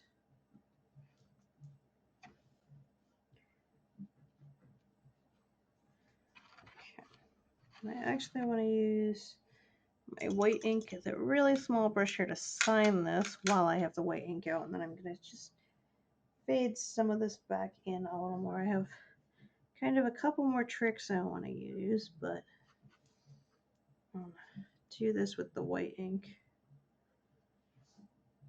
Some pieces I use more of like a full, longer signature, but a lot of them I don't want to disrupt the piece too much, so I have just my initials and then the year, like 20, like that. Okay. Pretty sure that's close to, I'm like looking to see if there's anywhere else I need a little more white here. Just to balance it out a little bit. There we go. Make sure I've got enough sparkles and glow and things like that. Then I'm going to build a little more sparkle and glow around some areas and fade a few other things back and it'll be done. So for that I want to use a color called yellow green. And while I have some in my palette, I'm almost out in there, so I'm going to find it. I've got some in here. In this case, I'm using Shinhan. Here's my yellow-green tube. I'm just going to put a bunch of fresh yellow-green down. Be careful because it's wet, so it's really used to pick up a lot of paint. So now if I've decided that some of these areas down here are too white, I could either use like a blue or I'm going to use this green to kind of fade them in. So I just use a light wash of it on top. And what happens is you can still see like the highlights and things that I painted, but especially when you use like yellow green like this, it gets this sort of magical forest glow going on, which I think is really cool. Because the white itself really doesn't have kind of a color, obviously. It can kind of appear gray almost if you have very vibrant colors, so sometimes I like to blend it in and fade it in a little bit with something like this. I'll use a little more shadow in here as well.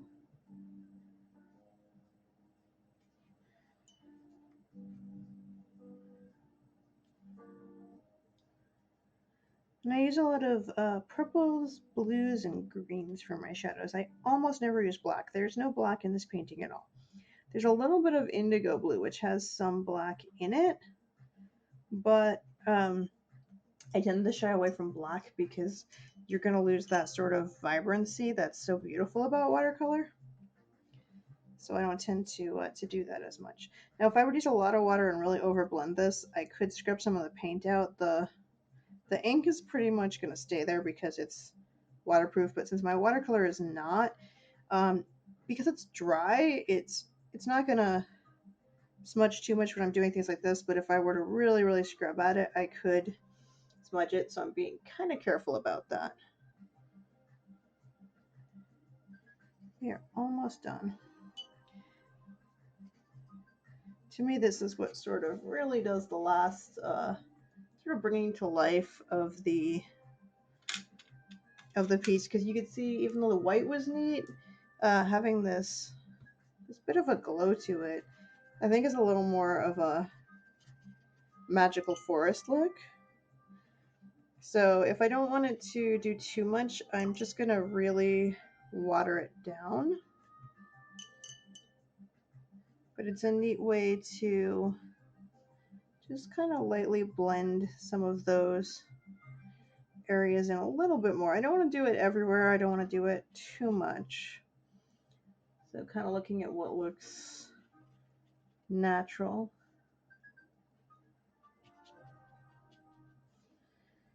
Again, I think I need to go a little darker here.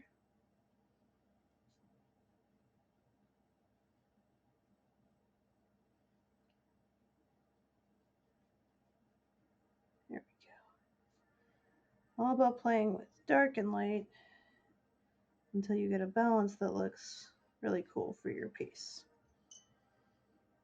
I think it's very important, like right here, to add some of that green, so this looks more like moss. There we go. That looks pretty cool. Any other areas? And I just got to be sure that my white's dry before I do that, because otherwise I could really muck this up. I'm going to add some more Prussian blue kind of in this area here too. Maybe some indigo, or maybe some ultramarine. That's like your most primary blue in watercolor is ultramarine, so it's going to be a very intense blue, and I feel like that's really going to pop a few things out a little more the way I want them. And you see, just by using that really intense blue and that really bright green, what a difference it makes. So I could have called the piece done before, but I think it's going to be a lot neater if I bring a little bit in. And I'm actually going to use some of it up here as well, now that all this is dried, to work a little more on our glows. Right now there's a lot of white for the glows, so if I do kind of the edges with just a little bit of this green, but leave the center kind of with the white moth-like creatures, it'll actually even make it look a bit glowier. I don't know why I like doing glowy stuff so much, especially glowy forest stuff. It's just something I love. Anything where you've got ancient forests. I'm a big fan of like Totoro and Nausicaa, any of those Miyazaki movies or Studio Ghibli movies that have a lot of really cool forest scenes in them, where you get to see all the ancient trees and forest spirits and stuff like that. I think that stuff's really, really cool.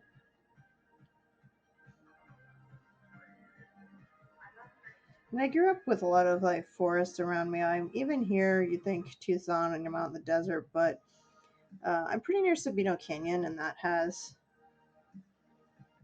forest in it, so I can go be by forests and a big dam with waterfalls going over it and stuff like that. If I feel like I'm having too much desert around me, it's like a break, and it's only maybe 10 minutes from my house. So fortunately, it's too hot right now for if I went really early in the morning, maybe. But I think a lot of those trails have also been pretty crowded. I mean, people are supposedly respecting the social distancing on them, but because hiking is one of the few things you're still mostly allowed to do here.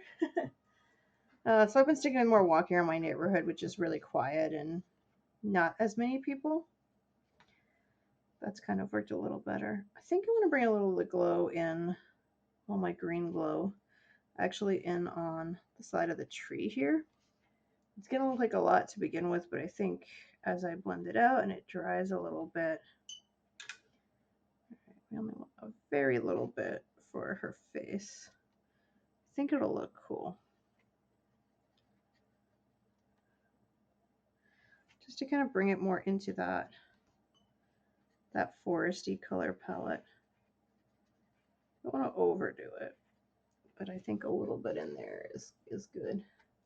If that's too much, one of the things I can do is, while it's still wet, I can just take some of it back out, which is what napkins are for. As long as you don't overblend it so that you're picking up the layers of paint you already put underneath. And I know some folks who even use sealants and things, but I think they can muck with how the colors look and how the paint looks, because watercolor is a little more sensitive to that. So I don't tend to use varnishes or spray seals or anything on mine. But I've known folks who've done like things in one form of paint, even combining forms of paint, and where they're using acrylic with watercolor and done layers of things, reseal things, and it's kind of each to their own with those processes, I guess. Okay, a little more of an intense blue in some of these areas here, just to really kind of amp up our night sky. I think I don't want it as such a green or gray blue, so adding a little more really make her stand out.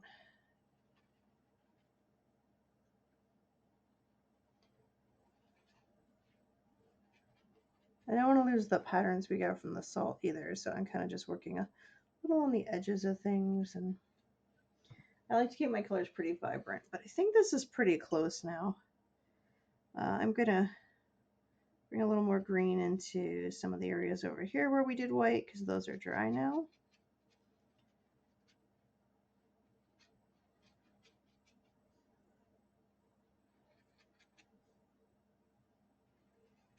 Just so they're not too much.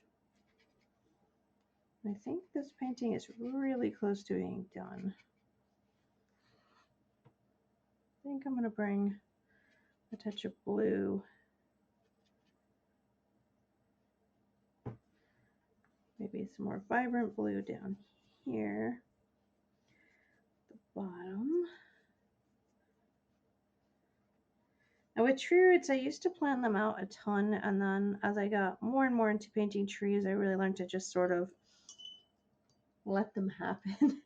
I think that happens to a lot of stuff. The more kind of you draw or paint a specific kind of subject matter, you can kind of just relax and see what happens. So with trees and fairies and dragons, I don't have to plan nearly so much because I've done so many of them.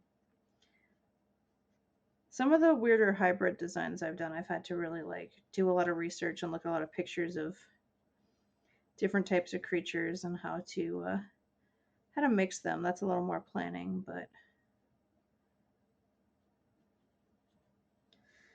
and I want some of this to kind of be more of a faded in and some of this to more pop out, so I think it's working pretty good. Some of it's going to be standing out in the moonlight, some of it's going to be blending in more. I think I have a lot too much standing out over here. So I'm going to blend that edge in more, and I think that's going to be about it. I think once I get my blue the way I want for these areas here, I'll take a step back and make sure it looks kind of consistent. I feel like I need to pull a tiny bit of the green up through the rest of her, so we're not having her look kind of one color and the rest of the tree look another color. So a little bit of that in there.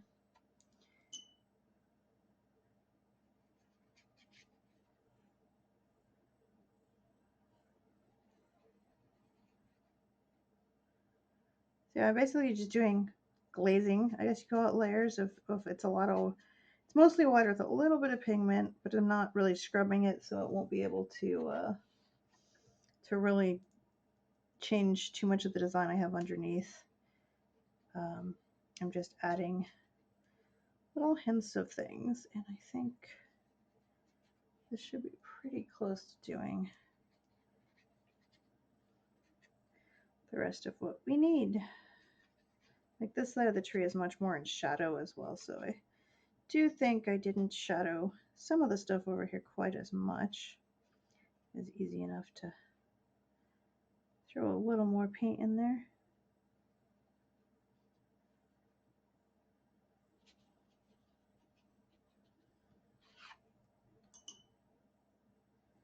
I guess kind of going back and forth between these two colors and really working them together.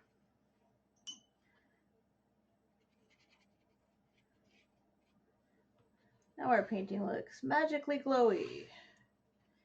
top look glowy enough? I think so.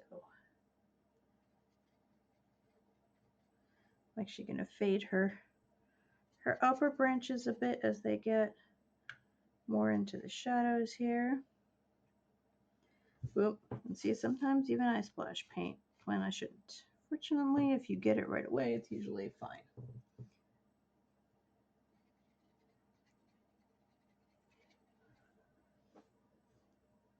That looks pretty good, I think. Hopefully not going to need to make a ton more changes. See one more area on her face. Whether because I just blipped that and cleaned it off or just because I'm looking at it closely, I think I need to pop a few more highlights in there.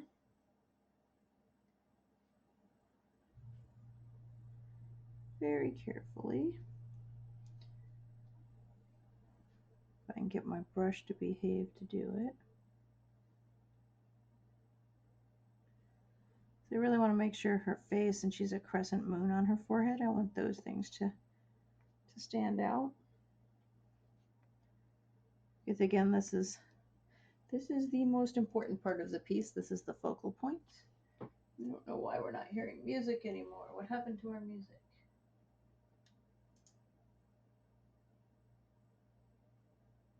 There we go. Well, I guess for some reason it couldn't play that track.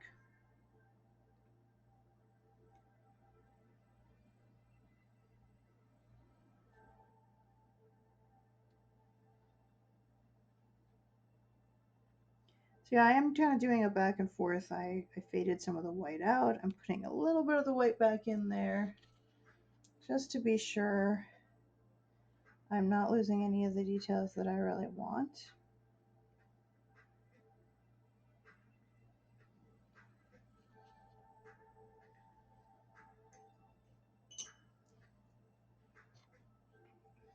Yeah, so much of it is a balance where you're just trying to see if things look dark enough, light enough, detailed enough.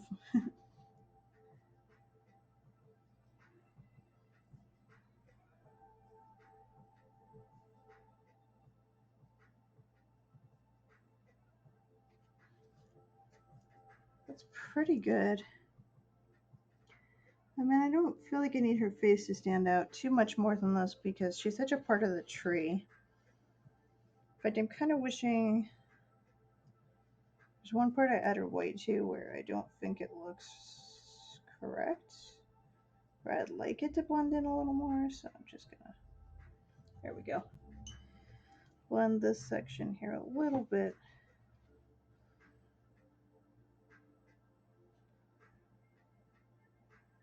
I'd rather have this be shadowed than have the white standing out as much there. Fortunately, that's pretty easy to tweak.